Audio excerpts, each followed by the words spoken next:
Hello hello hello hello प्यारे बच्चों, कैसे हो? बढ़िया हो? मस्त हो?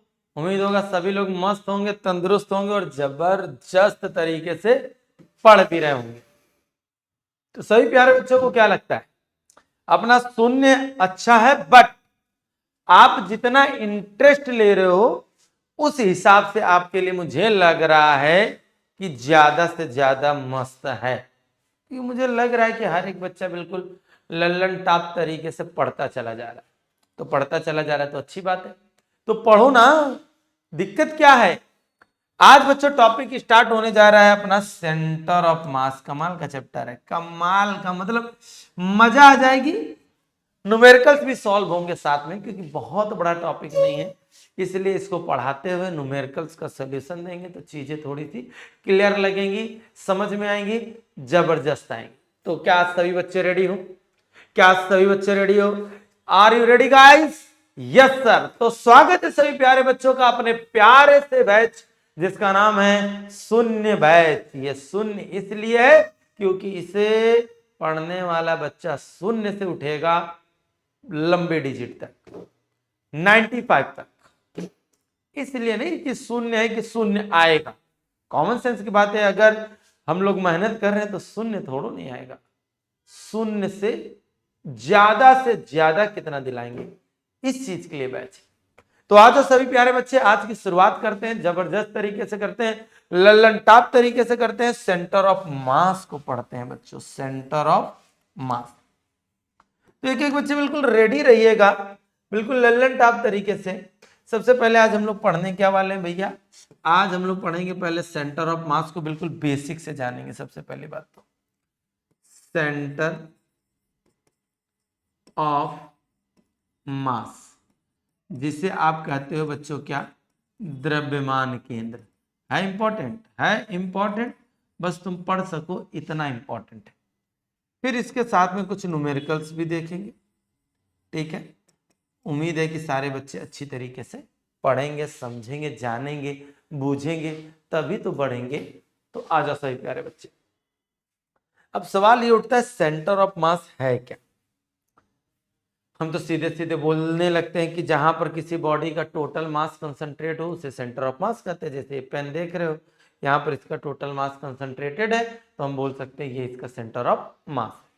बट एक्चुअल में अगर हम बात करें कि F बराबर मान लो ma, आप फार्मूला पढ़कर आ रहे हो न्यूटन लॉ ऑफ मोशन, तो आप पढ़ कर आ रहे हो, लेकिन आप डीप बात करें तो एक्चुअली में जो F बराबर ma है वो सेंटर ऑफ मास पर लगने वाला फोर्स है, और जो एक्सेलरेशन है वो भी सेंटर ऑफ मास का है। आप ही थोड़ी देर के लिए सोचो, अगर कोई बॉडी, अगर कोई गेंद लुढ़कते हुए आगे जा रही है ऐसे ऐसे करके, तो जरा देखो उसके हर एक पार्टिकल रोटेशनल मोशन करते हुए जा रहे होंगे कि नहीं जा रहे?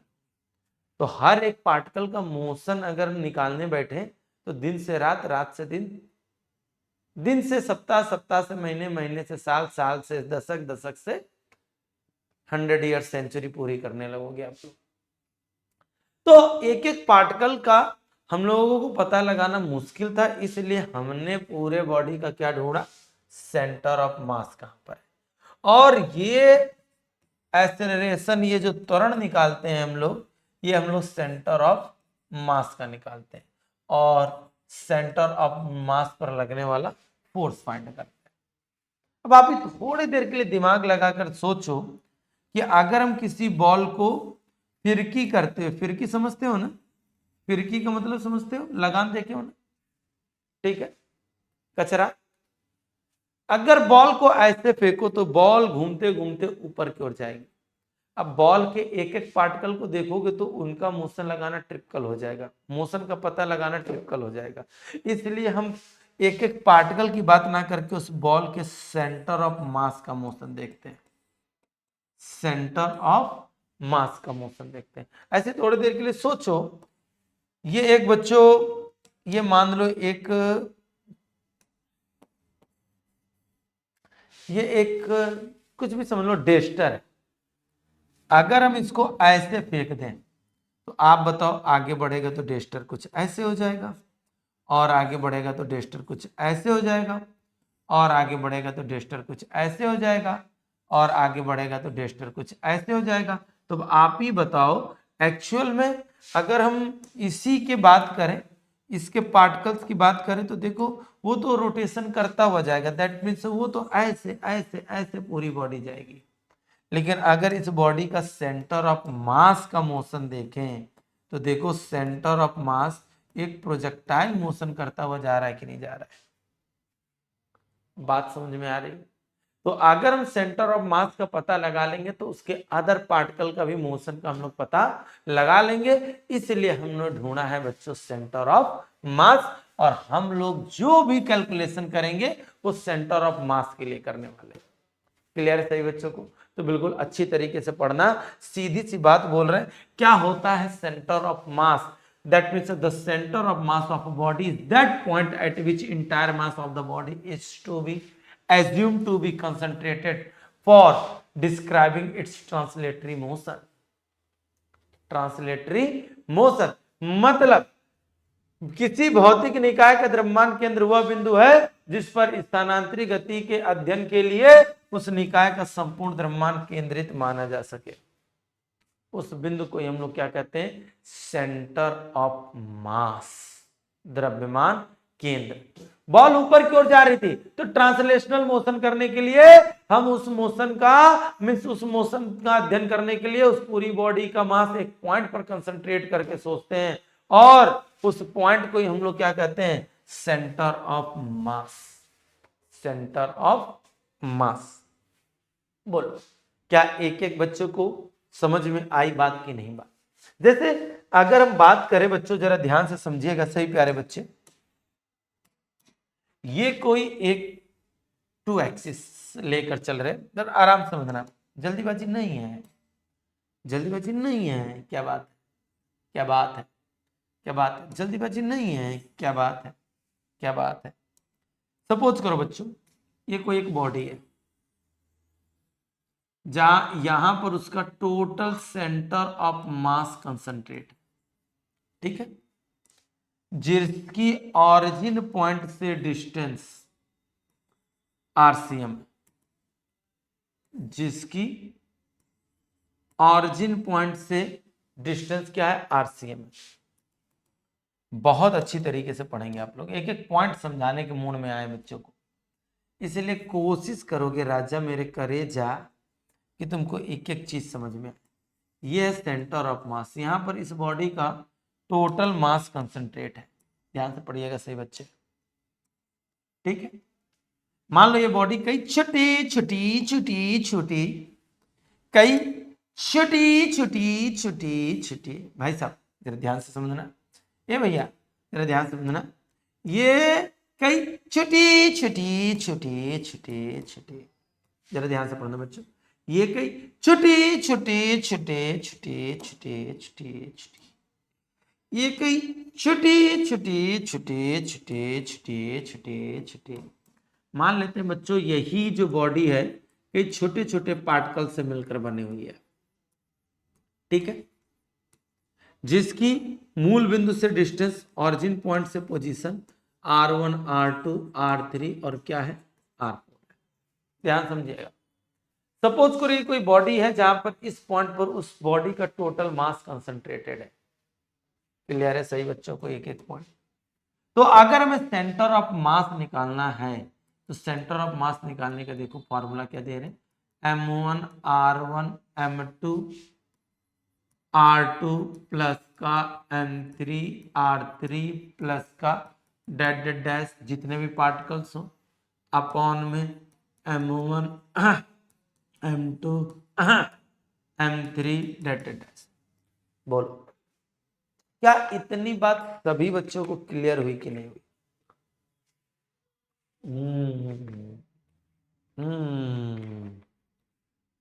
बहुत अच्छे बहुत अच्छे। अब जरा ध्यान से सुनिएगा बच्चों, यहीं पर आर्टिकल को समझाएंगे आपको।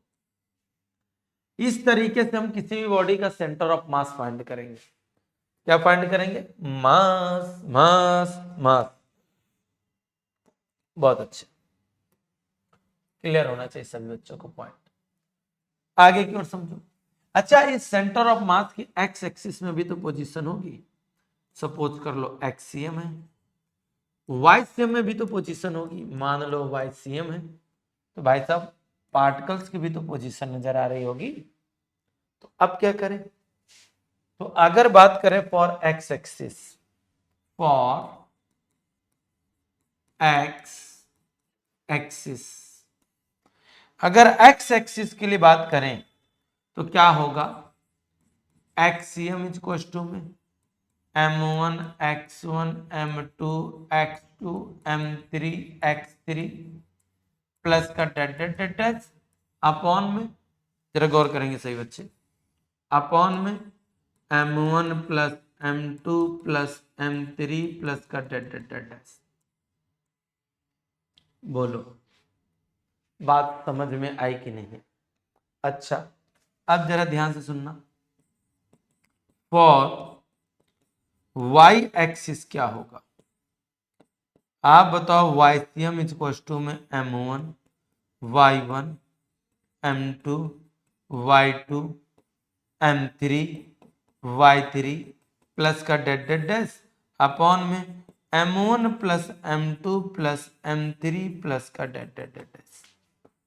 बोलो क्या एक एक बच्चों को बात समझ में आई है कि नहीं, एक एक बच्चा बिल्कुल कंसंट्रेशन के साथ समझेगा। इस तरीके से हम किसी भी बॉडी का सेंटर ऑफ मास निकाल सकते हैं, एक्स एक्सिस में उसकी पोजीशन निकाल सकते हैं, वाई एक्सिस में निकाल सकते हैं, अगर 3D होगा तो जेड एक्सिस में भी निकाल सकते हैं। बताओ जेड एक्सिस के लिए क्या होगा, m1 z1 m2 z2 plus का m3 z3 अपॉन में m1 plus m2 plus m3 plus का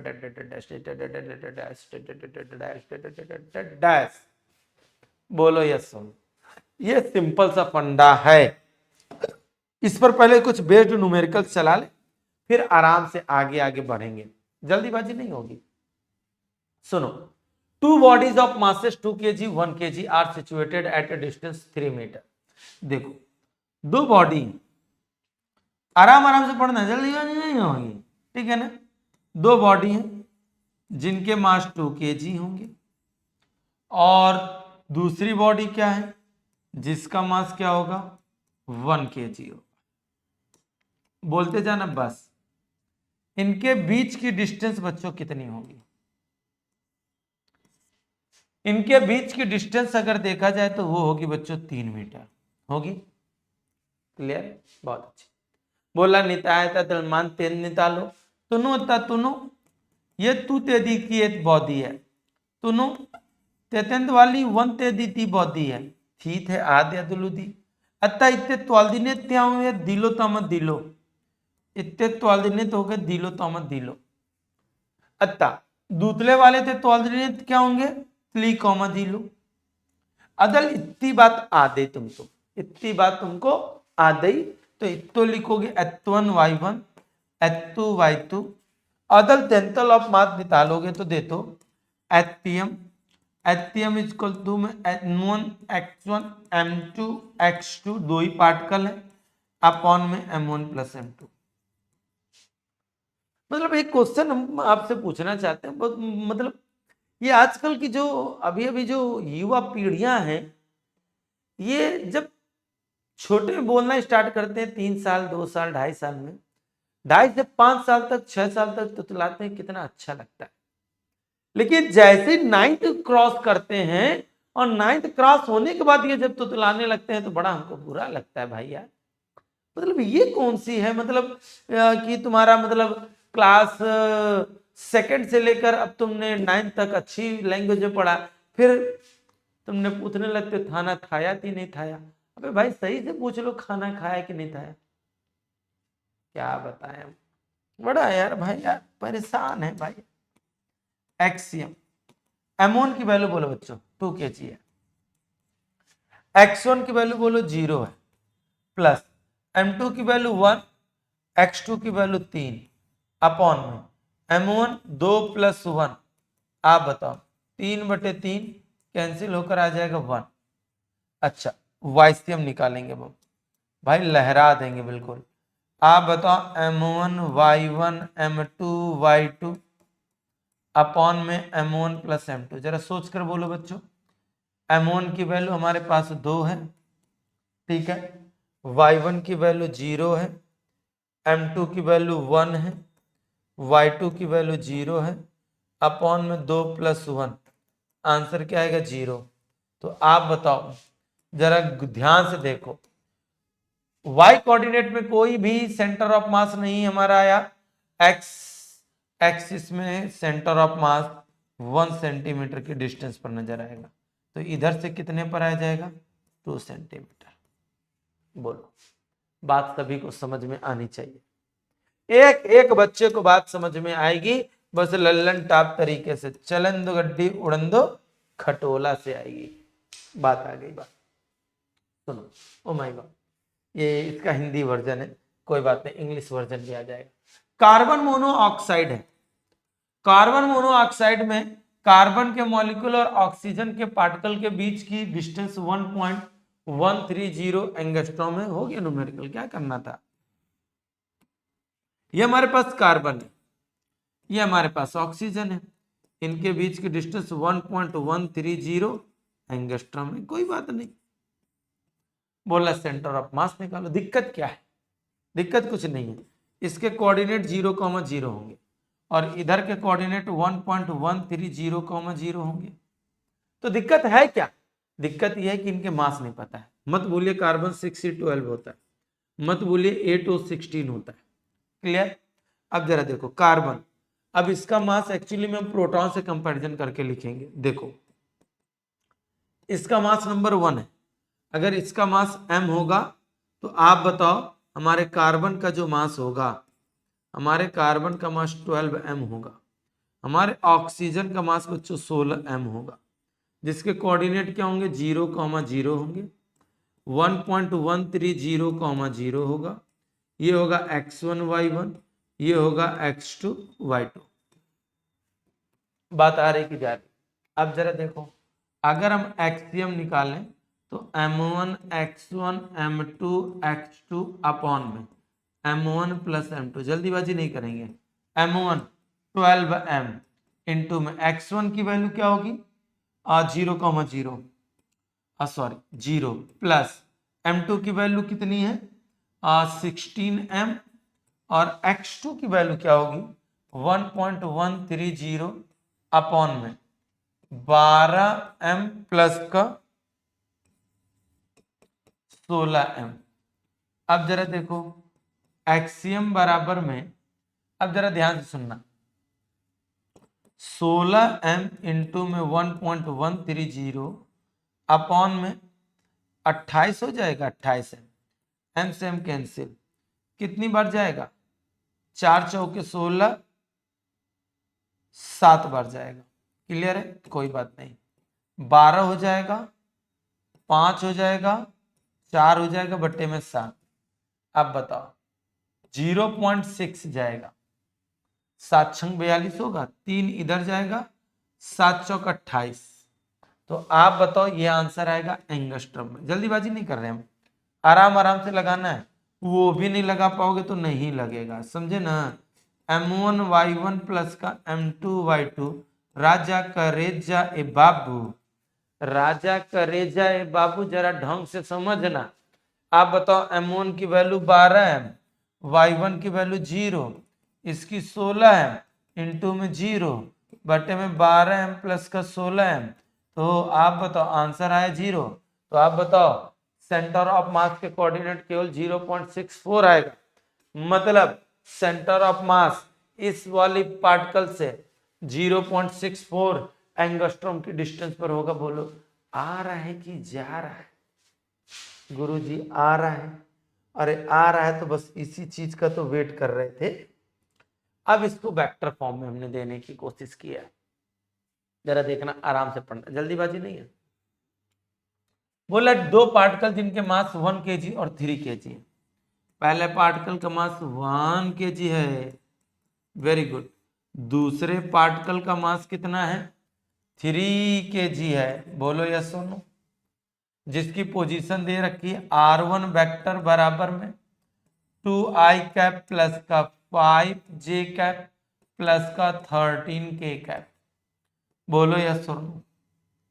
और सेकेंड पार्टिकल का पोजीशन कितना दिया है, R2 वेक्टर माइनस का 6i कैप प्लस का 4j कैप बेटा माइनस का 2k कैप। क्या बोल रहा है, सेंटर ऑफ मास की पोजीशन वेक्टर निकालो। आप बताओ आरसीएम वेक्टर बराबर m1 r1 वेक्टर प्लस का m2 r2 वेक्टर अपॉन में m1 प्लस क्या होगा m2। तो आरसीएम वेक्टर बराबर m1 की वैल्यू बोलो 1 kg।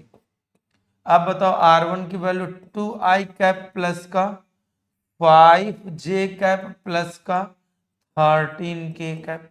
चलो आगे बात, M2 की वैल्यू बोलो बाबू 3 माइनस का 6i कैप प्लस का 4j cap A Babu minus का 2k कैप। पूरे के अपॉन में 1 + 3 होगा कि नहीं होगा, खूब आराम से समझो, जल्दीबाजी नहीं। अब बोलोगे तो फिर चटियाते हुए बतियाएंगे, बतियाते हुए पढ़ाएंगे और क्या होगा, वेरी गुड होगा, बिंदास होगा, लल्लन टाप होगा, चलन दो गड्डी। अब बताओ ये बचेगा 2i कैप प्लस का 5j कैप प्लस का 13k कैप। चलो माइनस का 18i कैप प्लस का 12j कैप माइनस का 6k कैप अपॉन में क्या बचेगा 4।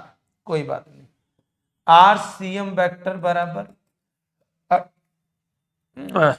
18 में 2 जाएगा माइनस का 16i कैप, 12 और 5 17j कैप, 13 में 6 जाएगा तो 7k कैप प्लस का बटे में क्या होगा 4। बेटा यही आंसर दे दो कि बात खत्म हो जाएगी। बोलो यस और नो। क्या इतना आर्टिकल समझ में आया कि नहीं? न्यूमेरिकल की प्रैक्टिस साथ साथ में इसमें चलेगी, क्योंकि बहुत बड़ा टॉपिक नहीं है, जितना भी बड़ा है बिल्कुल लल्लन टाप तरीके से समझ में आना चाहिए, बस आएगा आएगा आएगा आएगा। ठीक है सर जी, इतनी तो बात हमको भी आ गई सर जी। सर जी लेकिन आगे भी क्या समझ में आएगी? आएगी। चलो आगे चुपचाप देखो, 3 पार्टिकल है बच्चों, कौन कौन से, बहुत आराम से समझना। 3 पार्टिकल हमारे पास कौन कौन से, एक है 1 ग्राम, एक है 2 ग्राम, एक है 3 ग्राम। 3 ग्राम जिसके कोऑर्डिनेट क्या क्या है जरा ध्यान से सुनिएगा, 1,2 0, -1 और 2, -3, ये कोऑर्डिनेट है। बोलो ये कोऑर्डिनेट है। अब बताओ ये x1 होगा, ये y1 होगा, ये x2 होगा, ये y2 होगा, ये x3 होगा, ये y3 होगा। बोलो यस सर। तो अगर सेंटर ऑफ मास के कोऑर्डिनेट निकालना है तो जरा ध्यान से सुनो बच्चों, अगर एक्सियम निकालोगे तो m1 x1 m2 x2 m3 x3 upon में m1 plus m2 plus m3। बोलो बात समझिएगा, 3 पार्टिकल, तीनों पार्टिकल के x और y एक्सिस में कोऑर्डिनेट पता चल चुके हैं, तो एक्सियम निकालो मेरे करेजा। एक्सियम m1 की वैल्यू बोलो 1, x1 की वैल्यू बोलो 1, m2 की वैल्यू बोलो 2, x2 की वैल्यू बोलो 0 प्लस m3 की वैल्यू 3। आप बताओ x3 की वैल्यू बोलो 2 बटे में m1 plus m2 plus m3, 1 + 2 + 3। बोलो नहीं आया। आप बताओ एक्सियम बराबर 3 दूनी 6, 7 बटा में 6 आएगा। बताओ कोई दिक्कत हो रही है, कोई प्रॉब्लम हो रही है? अरे मस्त तरीके से पढ़ो मेरे करेजा, आ जाओ। अच्छा अच्छा, अरे बाबू आओ, YCM M1 Y1 M2 Y2 M3 Y3 upon में M1 प्लस M2 प्लस का क्या M3। बोलो यस और नो, बहुत अच्छी बात है। आप बताओ YCM बराबर, YCM M1 की वैल्यू बोलो 1, Y1 की वैल्यू बोलो 2, M2 की वैल्यू बोलो 2, Y2 की वैल्यू बोलो -1, वाओ, M3 की वैल्यू बोलो 3, Y3 की वैल्यू बोलो -3 अपॉन में 1 + 2 + 3 YCM। आप बताओ, 2 - 2 कैंसिल हो जाएगा बेटा, और ये -9/6 आएगा, कैंसिल हो जाएगा, -3/2। तो बताओ कोऑर्डिनेट ऑफ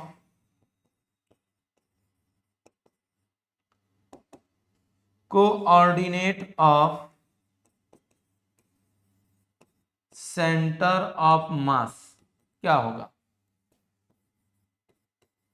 एक्सियम कॉमा क्या होगा? YCM। एक्सियम की वैल्यू बोलो 7/6, YCM की वैल्यू बोलो -3/2। तो इस तरीके से आएगा coordinate of centre of mass. क्या इतनी बात सभी बच्चों को क्लियर हुई कि नहीं हुई? ना क्लियर हुई तो बताओ, क्लियर हो गई तो बताओ, जबरदस्त तरीके से बताना। क्या एक एक न्यूमेरिकल समझ में आ रहे हैं कि नहीं आ रहे? आएंगे बेटे, एक एक नहीं, एक एक कोना आएगा तुमको समझ में, बात खत्म। चलो अब थोड़े से न्यूमेरिकल को अच्छी तरीके से हम लोग लगाते हैं। सर क्या अभी तक गंदी तरीके से लगा रहे थे? जी हाँ बच्चों, अभी तक हम लोग लगा रहे थे बाबू बाबू वाले न्यूमेरिकल्स। अब सर कैसे लगाएंगे? अब लगाएंगे सोना सोना वाले न्यूमेरिकल्स। आ जाओ बच्चों, आ जाओ बच्चों। 3 पार्टिकल है। कितने पार्टिकल? 3 पार्टिकल। 2 ग्राम, 3 ग्राम, 4 ग्राम। पहला पार्टिकल है 2 ग्राम का, दूसरा पार्टिकल है 3 ग्राम का, तीसरा पार्टिकल है 4 ग्राम का। ठीक है, अब 3 पार्टिकल है। ठीक है, अब समझना जरा आराम से, अच्छे से और बेहिचक समझना, कोई दिक्कत नहीं। बोल रहा है 1 मीटर का समबाहु त्रिभुज है, कोई बात नहीं। आओ जरा देखते हैं। M1 हमारे पास 1 ग्राम है, सॉरी 2 ग्राम है। का है बाबू? 2 ग्राम। M3 बाबू हमारे पास 3 ग्राम हो गए। M2 लिखो, मार खा जाओगे, 3 ग्राम हो गए बेटा। M3 4 ग्राम हुई है। बोलो, अब बोला जा रहा है, बहुत अच्छी बात। अब इसके कोऑर्डिनेट निकालते। ओ माय गॉड, डिजाइन बन जा रही है। 0,0, क्योंकि इसके कोऑर्डिनेट क्या होंगे? 0,0। इसके कोऑर्डिनेट क्या होंगे? 1,0। तो हो गया ना न्यूमेरिकल? ना पुत्र ना, अभी तो पिक्चर बाकी है। कितनी बाकी है? दम भर बाकी है, पहले सुनो पहले। अब जरा यार हमको एक बात नहीं समझ में आ रही बाबू लोग, इसके कोऑर्डिनेट क्या निकलेंगे? इसके लिए तुम यहां से एक परपेंडिकुलर ड्रॉ करो। ये एंगल कितना है? 60। अच्छा, परपेंडिकुलर ड्रॉ कर दोगे तो ये 1 का 1/2 हो जाएगा। तो एक्स एक्सिस में इसकी पोजीशन पता चल जाएगी 1/2, लेकिन वाई एक्सिस में इसकी पोजीशन क्या होगी ये नहीं पता चल रहा है। इसके लिए ट्राइंगल ले लो। ये है परपेंडिकुलर और ये है बेस। लगा दो 1060, और 1060 बराबर परपेंडिकुलर अपॉन में बेस। बेस जो आएगा वो आएगा 1/2। अब बताओ P बराबर 1030 की वैल्यू कितनी होती है? 1 में √3, सॉरी 1060 है बाबू, 1060 है राजा करेजा। आ जाओ बच्चों, 1060। तो आप बताओ P की वैल्यू √3/2 हो जाएगा। तो लो, मिल गए कोऑर्डिनेट, मिल गए कोऑर्डिनेट। ये मिला बच्चों 1/2, ये बच्चा √3/2। और बड़ा आराम से और जबरदस्त तरीके से समझ में आएगा। x1 y1 x2 y2 x3 y3। बोलो यस कि नो।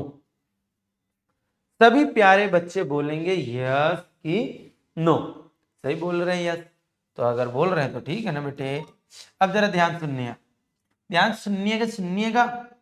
सबसे पहले तो हम एक्सियम निकालेंगे कैसे, m1 x1 m2 x2 plus का m3 x3। ये बेटा m, ओहो देखो रंगबाजी, देखो देख रहे हो ना बाबू, चिल्ली लिल्ली पोंपो कर रहा है। आप बताओ m1 की वैल्यू क्या है 2, x1 की वैल्यू 0, m2 की वैल्यू 3, x2 की वैल्यू 1, m3 की वैल्यू 4, x3 की वैल्यू क्या होगी बच्चों 1/2। देखो सारी वैल्यू उठा उठा के रखते हैं बटे में 2 + 3 + 4। समझ में आया, 2 से 2 कैंसिल हो जाएगा, 3 2 5, तो एक्सियम की वैल्यू 5 आ जाएगी। 4 3 7 2 9, 5/9। बोलो क्या किसी बच्चे को आंसर निकालने में दिक्कत हो रही है, दिखाई कम दे रहा है? बोलो बच्चों, दिखाई कम दे रहा है? अच्छा मैं आगे आ रहा हूँ तो गोरा नजर आ रहा हूँ, पीछे जा रहा हूँ तो करिया, और पीछे जा रहा तो भद्दर करिया है। बेटा लाइट में गड़बड़ी है कुछ, तो देख रहे हो ना विनोद। हाँ आ जाओ बच्चों, वाईसीएम बराबर क्या होगा, m1 y1 m2 y2 m3 y3 upon में m1 + m2 + का m3। बोलो रेडी हो? जी सर रेडी है। तो रेडी हो तो लगाओ ना यार, मेरा इंतजार कर रहे हो क्या? m1 की वैल्यू 2, इसकी वैल्यू 0, m2 की वैल्यू 3, y2 की वैल्यू 0, m3 की वैल्यू 4, इसकी वैल्यू √3/2 अपॉन m1 की वैल्यू 2 + 3 + 4। ये भी 0, सॉरी हाँ ठीक है, ये भी 0 ये भी 0, बेटा आएगा 2√3। ठीक, बटे में 4 3 7 2 9। तो क्या आपको कोऑर्डिनेट्स निकालना नहीं आ रहा है? क्या आपको कोऑर्डिनेट्स निकालना नहीं आ रहा है? अगर नहीं आ रहा है ना तो इसको बनाओ चुल्लू, और चुल्लू में भरो पानी, पानी को बोलो मम्मम, और पानी को उड़ा दो। उड़ाओगे तो पानी टिप टिप बरसेगा, जब टिप टिप पानी बरसता है ना बेटा तो आग लग जाती है। आग लग जाएगी तो सब कुछ स्वाहा, खत्म करो कहानी। बोलो बात समझ में आई कि नहीं? गुरु जी आ जाओ बेटा, अब आ भी जाओ, शर्माना क्या है, मानते हो कि नहीं भाई यार? जी गुरु जी मानते हैं, मानो नहीं भाई यार, अब आ जाओ। अब जो पढ़ते हैं ना, पढ़ाई पढ़ते हैं हम लोग, पढ़ाई उड़न तस्तरी वाली पढ़ाई। आ जाओ, चलो आ जाओ। बोला जा रहा है 4 पार्टिकल। ओ माय गॉड, कौन कौन से हैं? m1 की वैल्यू 2 ग्राम है, अच्छा लगा मुझको। m2 की वैल्यू भी 2 ग्राम है, मुझको बहुत अच्छा लगा बच्चों। m3 की वैल्यू 1 ग्राम है, हमको जबरदस्त अच्छा लगा बच्चों। m4 की वैल्यू भी 1 ग्राम है बच्चों, हमको जबरदस्त लगा। 4 पार्टिकल एक स्क्वायर के साइड पर रखे गए, तो स्क्वायर बनाओ तो कम से कम। गुरुजी स्क्वायर बनाते हैं। वत्स हे प्राणी, आओ तुमको ले चलते हैं तारों के शहर में। ये देखो बच्चा वर्ग है। जी गुरुजी, ये एक वर्ग है। अब यहां पर रखा गया m1, यहां रखा गया m2, यहां रखा गया m3, यहां रखा गया m4। इसकी साइड कितनी है? Square of side length L है, L लेंथ की साइड है, L L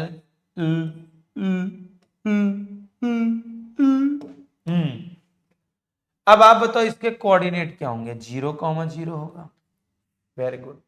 इसके कोऑर्डिनेट L,0 होगा, नो डाउट एक्स एक्सिस में जा रहा है, लेकिन इसके कोऑर्डिनेट L,L होगा क्योंकि ये x में भी जा रहा है और y में भी जा रहा है। जबकि इसके कोऑर्डिनेट बच्चों, इसके कोऑर्डिनेट जो होंगे वो होंगे क्या? 0,L। तो चारे पार्टिकल की पोजीशन पता चल गई। 0,0 L,0 L,L नियॉन। बोलो बात समझ में आ गई? जी गुरु जी आ गए। तो आगे तो करो ना। ये x1 होगा 1 2 3 4 5, ये x1 ये y1, ये x2 और ये y2, ये x3। लेकिन तुम्हें शर्म नहीं आती बच्चों? किस बात की शर्म? तुम्हें शर्म नहीं आती? सारे न्यूमेरिकल एक ही पैटर्न का करा रहे हो और तुम बोल भी नहीं रहे हो। सर जी रुक जाओ रुक जाओ रुक जाओ रुक जाओ, मैनू लज्जा आ रही हो है, मैनू लज्जा आ रही है। आ रही तो चुपचाप करो बच्चा। आप बताओ m1 x1 m2 x2 plus m3 x3 m4 x4 upon में m1 plus m2 plus m3 plus m4। आ जाओ। अब जरा देखो, पीला पीला लिख रहे हैं। m1 की वैल्यू 2, x1 की वैल्यू 0, m2 की वैल्यू 2, x2 की वैल्यू l, m3 की वैल्यू 1, x3 की वैल्यू इसकी वैल्यू इसकी value 2 2 2 1 1 1 1 1 1 1 1 1 ton ton ton ton. बेटा ये 0 ये 0, l और l क्या हो जाएगा 3l अपॉन 2l और l 3l, नीचे आएगा 6l, तो आंसर आ जाएगा l बाई में 2। यहीं के मैनेज कर दे रहा हूं बच्चों। टीना टीना ये आ गया l बाई 2। बोलो क्या आंसर लाना नहीं सीख पा रहे हैं? क्या आंसर बताना नहीं सीख पा रहे हैं? बोलो करेजा बेटा। आ तो गया गुरुजी। जिस तरीके से एक्सियम निकाला है उसी तरीके से निकालेंगे बच्चों हम लोग YCM. m1 y1 m2 y2 m3 y3 plus का m4 y4 अपॉन में m1 प्लस का m2 का m3 प्लस का m4। बोलो YCM बराबर m1 की वैल्यू 2, y1 की वैल्यू 0, m2 की वैल्यू 2, y2 की वैल्यू 0, m3 की वैल्यू 1, y3 की वैल्यू l, इसकी वैल्यू 1, इसकी value l, 2 plus 2 plus 1 plus 1 12, 12 by में 6, तो ओवरऑल आंसर आ जाएगा l बाई में 3। बताओ एक बच्चे को एक भी लाइन ना आए तो बस मुझसे बोल देना गुरुजी चिली लिली पो, तो गुरुजी दोबारा समझाएंगे। और करना ही क्या, उनके पास काम धंधा नहीं कुछ पढ़ाने के अलावा। हाँ, और तुम्हारे पास भी कोई काम धंधा नहीं होना चाहिए पढ़ने के अलावा। लावा लावा लावा लावा। बोलो अब इस अगले क्वेश्चन में सेंटर ऑफ मास की वेलोसिटी पूछ रही है, तो इसके लिए कुछ प्रोसेस पढ़ लिया जाए तो ज्यादा अच्छा होगा। बोलो क्लियर? चल अब हम लोग सेंटर ऑफ मास की वेलोसिटी कैसे निकालेंगे, सेंटर ऑफ मास का एक्सेलरेशन कैसे निकालेंगे, सेंटर ऑफ मास का फोर्स कैसे निकालेंगे। चल आ जाओ आ जाओ आ जाओ। ए मेरे पेरे पेरे पेरे पेरे, कहां से लिखूं कहां से लिखूं कहां से लिखूं। चलो अच्छा आ जाओ। एक्सियम बराबर, जरा ध्यान सुनना बच्चों, अगर बात करूं मैं एक्सियम की, axiom m1 x1 m2 x2 m3 x3 पालस का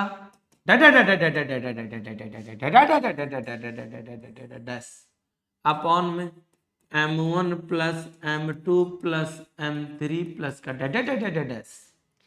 अब जरा देखो एक्सियम बराबर ये हमारे पूरे बॉडी के पार्टिकल का मास होता है और हर एक पार्टिकल का मास ऐड करेंगे तो पूरे बॉडी का मास आएगा। तो इसे लिखेंगे 1 में capital M1 x1 M2 x2 plus M3 x3 plus का डैश। हाँ, बोलो प्यारे बच्चों, क्या इतनी बातों में किसी बच्चे को प्रॉब्लम नहीं होगी? और हम इसका बच्चों t के रिस्पेक्ट में डिफ्रेंशिएट करने जा रहे हैं। M1 dx1 अपॉन में dt plus M2 dx2 upon में dt plus M3 dx3 upon में dt प्लस का डैश। क्या इतनी बातें किसी बच्चे को खा रही हैं? क्या उनके कलेजे को जला रही हैं? तो ना जले, क्योंकि देखो ये होगा position with respect to the distance time, तो इसी को हम बोलेंगे वेलोसिटी। 1 में m, आप जरा देखो m1 v1 m2 v2 m3 v3 overall VCM M1 V1 M2 V2 plus का M3 V3 प्लस का डैश अपॉन में M1 plus M2 plus M3 plus का डैश। इस तरीके से सेंटर ऑफ मास की क्या निकाल सकते हैं? वेलोसिटी। बोलो बोलो बोलो बोलो, क्या इतनी बात सभी बच्चों को क्लियर है कि नहीं? क्या इतनी बात सभी बच्चों को क्लियर है कि नहीं है? यस और नो में ये सेंटर ऑफ मास की वेलोसिटी। अगर हमको कोई न्यूमेरिकल पूछा जाएगा तो कम से कम हम परेशान नहीं होंगे, हम निकाल लेंगे।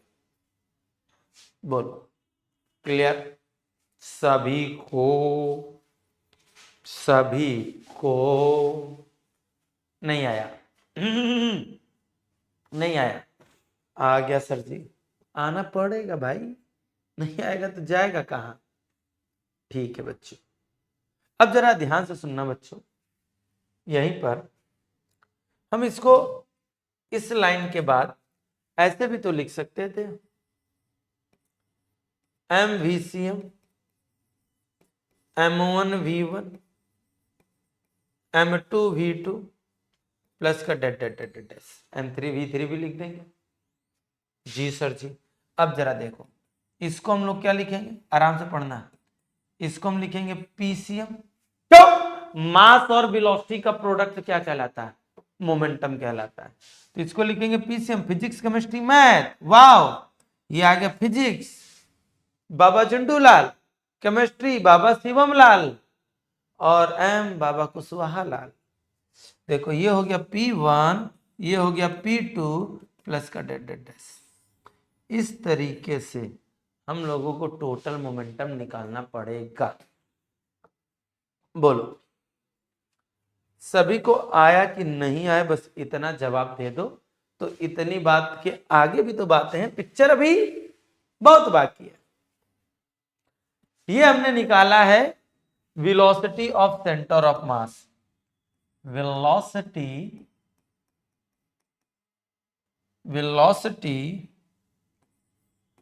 And momentum of centre of mass, मतलब द्रव्यमान केंद्र का वेग तथा संवेग। बोलो क्या इतनी बात सभी बच्चों को क्लियर है कि नहीं? बहुत अच्छे बहुत अच्छे बहुत अच्छे बहुत अच्छे बहुत अच्छे। अब यहीं पर मैं आपसे पूछूं, अगर acceleration of centre of mass बताओ भाई, द्रव्यमान केंद्र का त्वरण निकालो। तो मुझे लगता है मामला थोड़ा सा कॉम्प्लिकेटेड हो रहा है, लेकिन परेशान मत हो, परेशान नहीं, क्योंकि हम लोग आजकल गर्दा नहीं, आजकल जर्दा उड़ा रहे हैं, समझ रहे हो ना। वेरी गुड, जरा देखो कैसे लगेगा। हाँ, इस स्टाइल में रहने का।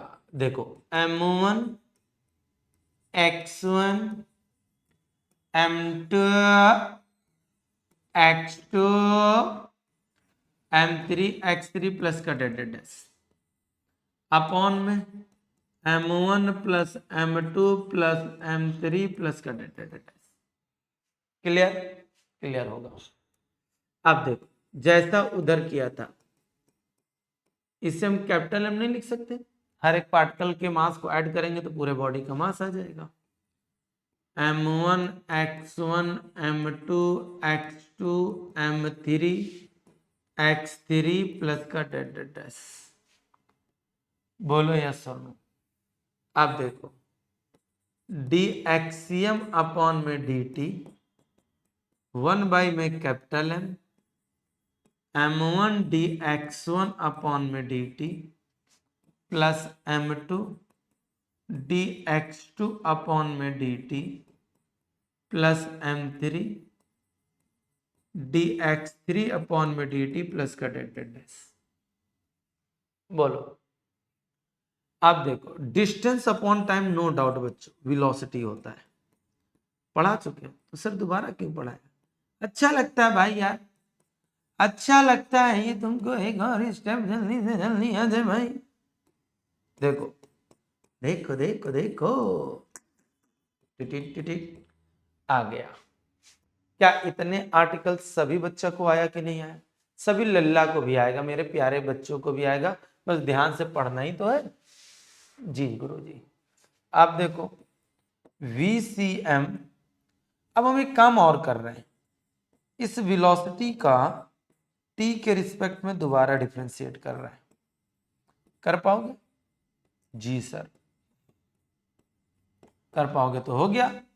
आप बताओ M2 dV2 अपॉन में dt M3 dV3 अपॉन में dt प्लस डेस। अब देखो rate of change of velocity क्या कहलाता है? एक्सेलरेशन। तो ये एक्सेलरेशन सेंटर ऑफ मास का, कैपिटल M, भैया मल्टीप्लाई ना कर देना, M1 A1 M2 A2 M3 A3 plus का डेड। बोलो अब बताओ, इसी ACM को हम लोग ऐसे नहीं लिख सकते, M1 A1 M2 A2 plus का डेड अपॉन में M1 plus M2 plus dead. ये है सेंटर ऑफ मास का एक्सेलरेशन। हमको देखो भाई साहब कोई जल्दीबाजी नहीं है, हमको कोई जल्दीबाजी नहीं है, जो जल्दीबाजी होगी वो तुमको होगी।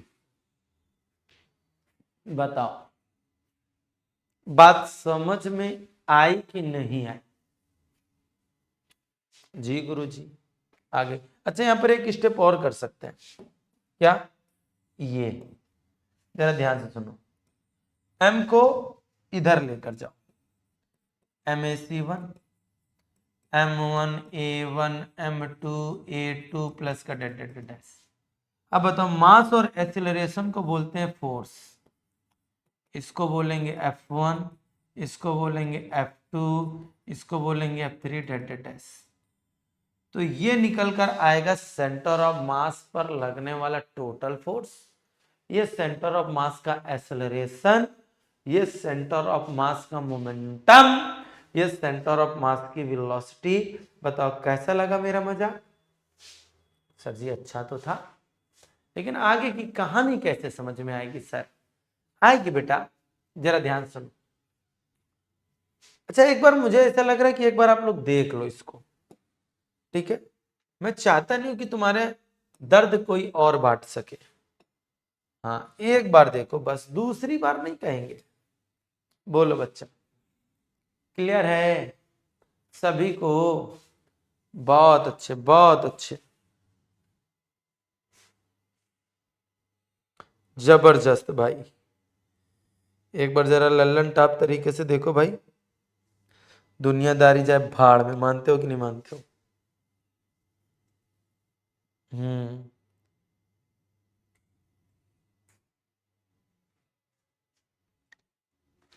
क्लियर, क्लियर, बहुत अच्छे। अब चलो आगे की ओर पढ़ते हैं। अब जरा देखो numerical, to bodies of masses, to bodies of masses, एक 3 kg की एक बॉडी है, दूसरी बच्चों 1 kg की बॉडी है। बोलता क्या है, इनकी वेलोसिटीज गिवन है, v1 वेक्टर फॉर्म में दिया है, 2i कैप माइनस का 7j cap, oh my God 7j cap, sorry j cap, बदतमीज टीचर, प्लस का 3k कैप। ठीक है, अब जरा देखो v2 वेक्टर कितना दिया गया है, v2 वेक्टर दिया गया माइनस का 6i कैप, प्लस का 21j कैप, प्लस का 7k कैप। बोलो यस और नो। बोल रहा है सेंटर ऑफ मास की वेलोसिटी निकालो। क्या निकाल नहीं पाएंगे क्या? क्या हम लोग निकाल नहीं पाएंगे? क्या हम लोगों के अंदर जिगर नहीं है भाई? जिगर है सर, जिगर है, लेकिन उसमें तो आग लग चुकी है। चलो छोड़ो, हटाओ बेटा। m1 v1 वेक्टर प्लस का m2 v2 वेक्टर अपॉन में m1 प्लस m2। कोई दिक्कत, कोई डाउट? आराम से चलन दो गड्डी, उड़न दो खटोला। m1 की वैल्यू 3 रखो। आप बताओ v1 की वैल्यू क्या होगा, 2i कैप माइनस का 7j कैप। बहुत अच्छे बात है, बदतमीज टीचर। फिर क्या होगा, प्लस का 3k कैप। बहुत अच्छे। ये भैया जरा देखो, प्लस m2 की वैल्यू क्या है 1। अब जरा देखो इसकी वैल्यू माइनस का 6i cap plus 21j cap plus ये हो जाएगा 7k कैप। बोलो कोई दिक्कत नहीं होना चाहिए। अपॉन में m1 प्लस m2 3 प्लस 1 आएगा। आप बताओ VCM वेक्टर बराबर, अब जरा देखो 3 दूनी 6, ऐसे देखते हैं 6 प्लस का 6 माइनस का कैंसिल, 21 माइनस का और सब तो कैंसिल हो जा रहे हैं। 9 प्लस 7 16k कैप बटे में 4, तो बताओ 4k कैप आ जाएगा। वेलोसिटी निकल आई। बोला सेंटर ऑफ मास का मोमेंटम भी निकालो, तो भैया उसमें कोई दिक्कत थोड़ो नहीं है। सेंटर ऑफ मास का मोमेंटम निकालोगे तो कैसे निकलेगा पता है? जरा ध्यान से सुनो। सेंटर ऑफ मास, बॉडी का mass into centre of mass की वेलोसिटी। पूरे बॉडी का मास कैसे निकलेगा, m1 प्लस m2। बोलो बोलो यार, यस सर, आ गया। तो अब जरा ध्यान से देखो, PCM vector physics chemistry math, ये हो जाएगा बच्चों 4 और ये पहले से था 4k कैप, 4k कैप, तो 4 चौके 16k कैप आ जाएगा। यही बच्चों हमारे पास क्या होगा, आंसर होगा। बोलो आराम से देखो, जल्दीबाजी नहीं है, कड़क फैमिली, कड़क तरीके से समझा जाता है। बोलो क्या इतनी चीजों में किसी भी बच्चे को 1% की, भाई साहब सुन लो, 1% का भी प्रॉब्लम हो तुमसे पूछ लो, पूछ लो बस, ये मत कहना कि चिली लिली लिट्टो। बोलो बात समझ में आई? क्लियर है हुआ सभी को? बहुत अच्छी। अब यहीं पर कुछ और आर्टिकल्स हम पढ़ाना चाहेंगे आप सभी को, जरा ध्यान से देखना है सभी बच्चों को। मान लो बच्चों हमारे पास 2 बॉडीज हैं, एक बॉडी का मास m1 है, दूसरी बॉडी का मास m2 है। दोनों के बीच की डिस्टेंस कितनी है, r है। दोनों के बीच की डिस्टेंस कितनी है, r है। खत्म करनी है बात को, जरा ध्यान समझिएगा। अब मान लो सेंटर ऑफ मास की पोजीशन m1 वाले पार्टिकल से r है, r1 है, और इस पार्टिकल से क्या है, r2 है। अरे भैया कहाँ, साइड में आओ, अभी तो कैमरा के सामने है, साइड में आओ तो चिपक जाओ। हाँ सही बता रहे भाई यार, हम लोग अपना नेचर थोड़ो नहीं छोड़ देंगे, है तो वही वाला ना नेचर। हाँ बहुत अच्छा। m1, जरा ध्यान से सुनिएगा, m1 m2 के दो पार्टिकल हैं, जरा ध्यान से सुनिए। चलो भाई साइड में गया, मैंने काम लगा दिया उनका, अब डिस्टर्ब नहीं करेंगे उनको। सर बहुत हत्यारे हो, हाँ yes of course why not. अब जरा समझो बच्चों, इसका सेंटर ऑफ मास की पोजीशन निकालना चाहते हैं हम, इसकी एक्सियम निकालना चाहते हैं, सीधी सी बात समझो, ये आरसीएम कर दो।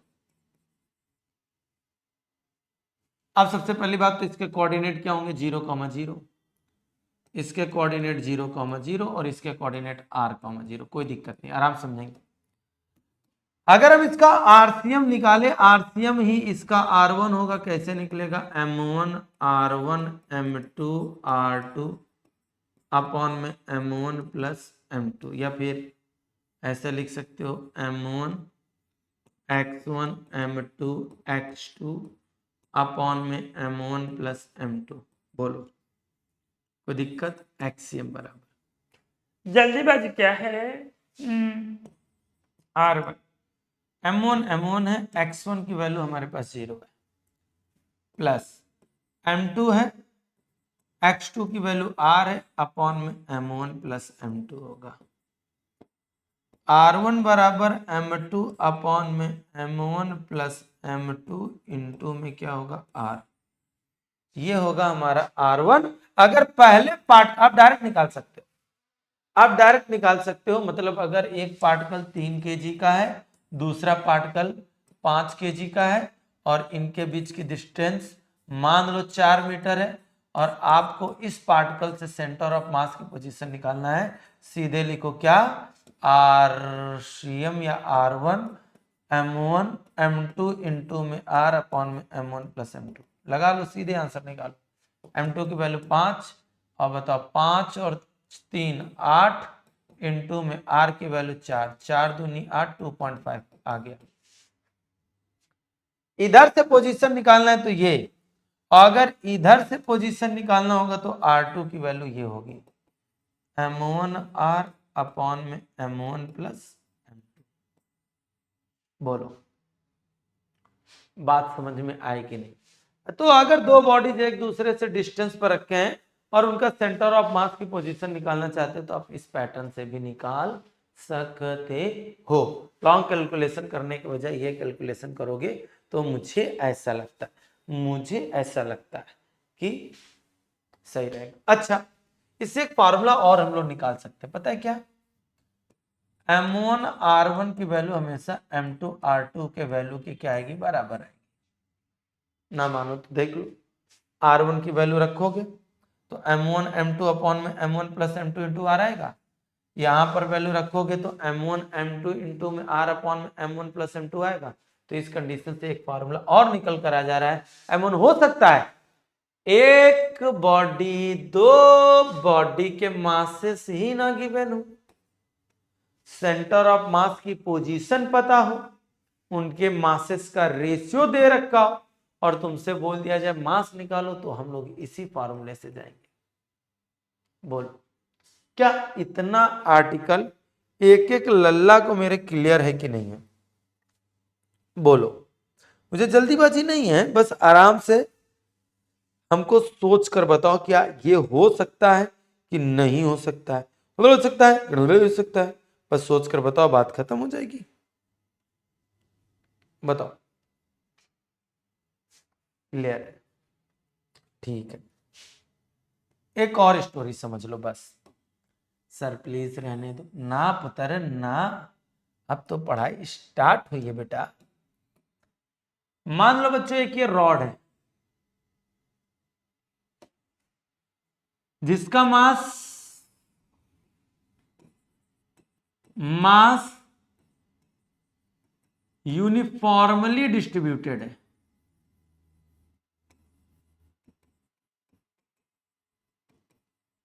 डिस्ट्रीब्यूटेड है मतलब इसका जो मास है एक समान रूप से वितरित है। ठीक है बच्चों, आगे की कहानी सुनते रहना, परेशान नहीं होना है, लल्लन टाप तरीके से समझना है। तो बोलेगा इसका सेंटर ऑफ मास का पोजीशन फाइंड करो, काफी कॉम्प्लिकेटेड फार्मूला हो जाएगा। और ऐसी कंडीशन में हम लोग ये क्वेश्चन कैसे सॉल्व करेंगे, ये एक दुखद समाचार रहेगा। मतलब हमसे बोलेगा find the centre of mass of this rod, तो वो थोड़ा सा दिक्कत हो रही है, कैसे निकालें। मान लेते हैं सेंटर ऑफ मास का जो पोजीशन है वो एक्सियम है, इसके हम कई सारे छोटे छोटे सेगमेंट ले रहे हैं, कई सारे छोटे छोटे सेगमेंट में इस खंड ले रहे हैं जिनके मास क्या है, डीएम है, डीएम है, डीएम है। कई छोटे छोटे मास ले रहे हैं जिसके सेगमेंट क्या है, डीएम, जिनकी ऑरिजिन पॉइंट से पोजीशन क्या है, x1 है, बहुत अच्छी बात, x2 है, बहुत अच्छी बात, x3 है, बहुत अच्छी बात, x4 है, बहुत अच्छी बात। तो अगर सेंटर ऑफ मास निकालना है तो देखो कैसे निकालेंगे, एक्सियम बराबर dm into x1 plus dm into x2 plus dm into में x3 प्लस का डैश अपॉन में dm प्लस का dm। लिख सकते हो कि नहीं लिख सकते, सोच कर बताओ, जल्दीबाजी नहीं करने। और इसी आर्टिकल को हम ऐसे लिख सकते हैं, सेंटर ऑफ मास निकालने के लिए integral x into D M upon में क्या, इंटीग्रल dm। बोलो यस और नो, क्या ये फॉर्मूला बनाना सीखे कि नहीं सीखे इंटीग्रल फॉर्म में, जल्दीबाजी नहीं। हमने बोला इसका मास की पोजीशन एक्सियम है, ये कई छोटे छोटे सेगमेंट से मिलकर बना है, खंडों से मिलकर बना है, जिनकी पोजीशन फलाना ठिकाना ये है। तो आप बताओ क्या हम सेंटर ऑफ मास की पोजीशन इस फॉर्मूले से निकाल सकते हैं कि नहीं निकाल सकते, बोलो बोलो बच्चों बोलो। अच्छा इसी को हम ऐसे भी लिख सकते हैं, आप बताओ x dm अपॉन में कैपिटल M, पूरी रॉड का मास निकल आ जाएगा। x एक्सिस के लिए अगर बात करोगे तो आप बताओ एक्सियम बराबर हम लिखेंगे क्या, हाँ तो एक्सियम के लिए निकाल ही लिया हमने, r से इंडिकेट नहीं करा था, ठीक। y एक्सिस के लिए अगर बात करोगे तो y cm बराबर आप बताओ इंटीग्रल y dm पूरे के अपॉन में m। बोलो क्या बात समझ में आई कि नहीं आई, क्या बात समझ में आई कि नहीं आई प्यारे बच्चों। तो इस फॉर्मूले से हम किसी भी बॉडी का सेंटर ऑफ मास निकाल सकते हैं अगर उसका मास यूनिफॉर्मली डिस्ट्रीब्यूटेड है। उसका एक छोटा सा एलिमेंट ले लेंगे, उस एलिमेंट का मास निकालेंगे, पूरे मास के साथ डिवाइड करेंगे, उसका इंटीग्रल भी लेना होगा। बोलो सर कुछ समझ में नहीं आया, सर कुछ समझ में नहीं आया, सर क्या बता सकते हो। अरे बहुत सीधी सी बात है यार, मैंने बोला क्या, हमें इस रॉड का सेंटर ऑफ मास की पोजीशन निकालनी थी, हमने बोल दिया एक्सियम है यार, हमें नहीं पता है। हमने कई छोटे छोटे इसके सेगमेंट लिए, कई कई छोटे छोटे सेगमेंट की पोजीशन क्या थी, x1 x2 x3 x4 dash. तो यार सेंटर ऑफ मास की बस फॉर्मूला ही तो लगाया है, एक्सियम बराबर है dm x1 plus dm x2 plus dm x3 plus dash upon में dm plus dm plus dm plus dm plus dm dash. क्या इसको इस फॉर्मेट में नहीं लिख सकते, क्या इसको हम इस फॉर्मेट में नहीं लिख सकते। इस तरीके से बच्चों हम किसी भी बॉडी का सेंटर ऑफ मास निकाल सकते हैं। बोलो, क्या इतनी बात सभी बच्चों को समझ में आई कि नहीं आई? अगर आई तो ये आज आपने हमसे पढ़ा है सेंटर ऑफ मास। बोलो, और फुल रिवीजन करिए, छोटा सा चैप्टर है और मैं चाहता हूं इस छोटे से चैप्टर में मैंने आपको सब कुछ देने की कोशिश की है, इसलिए फुल रिवीजन करते इस चैप्टर को पूरी तरीके से क्लोज कर दीजिए, गर्दा उड़ा दीजिए, मस्त तरीके से पढ़िए। क्लियर? तो आज की क्लास में हम लोग इतना ही बताते हैं। आगे आएगा रोटेशनल मोशन, गजब का चैप्टर होगा, कमाल का चैप्टर होगा। बस पढ़ना होगा, पढ़ना होगा, पढ़ना होगा, झम पढ़ना होगा। क्या इतनी बात सभी बच्चों को क्लियर है? अगर क्लियर है तो जल्द ही मिलेंगे नए चैप्टर के साथ। तब तक के लिए सभी प्यारे बच्चों को प्यार भरा नमस्कार एंड जय हिंद।